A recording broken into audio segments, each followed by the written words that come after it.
I understand my product will come to the end of its life at some point, but is there anything I can do to extend that life?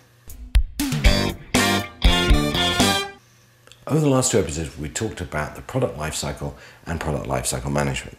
Rather than let your product die, you can actually try to extend the life of the product using some extension strategies. Now, if you do it too early, you're going to damage the investment plan you've made, and you may never actually get the ROI you promised. And if you do it too late, you're going to try and pump money into something that's already dead. But if you time it well, particularly in section 4 of the life cycle, you actually can use one of 6 ways to extend the life of your product. And again, I'm using product and service interchangeably here. Okay, first thing you could do, add or change the product's function to existing customers. Simplest way is to change the value proposition for existing customers. Then your customers may buy more of what you said, or they may buy less from someone else. Growing your existing customer base is always the cheapest way of adding more numbers to your business. Number 2, you can launch in a new market. So rather than changing your product, you can try and change who you sell it to. Okay, now this can be really expensive, particularly if you're going into a market you've never been to before. So sometimes the easiest way to change your market is actually to change the vertical, so the industry in which you've been focused. Number 3, change your price positioning.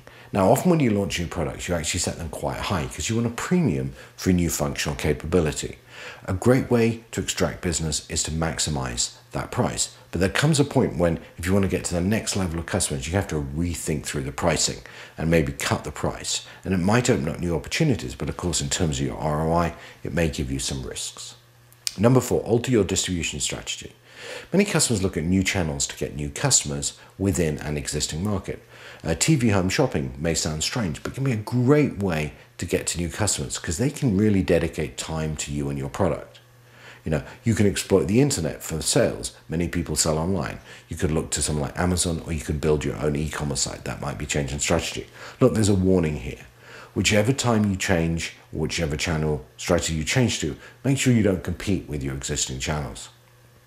Okay, number 5, you can look at your packaging and redesign it. In the consumer world, we see repackaging and redesigning all the time.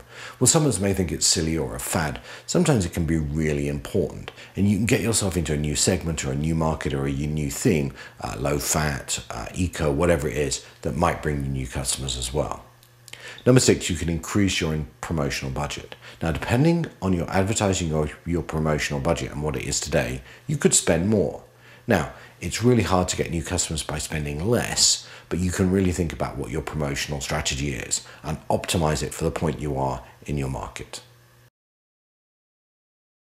Look, the bottom line is product extension strategies can lengthen the life of any product and improve your returns, but timing this change is key to maintaining your business case.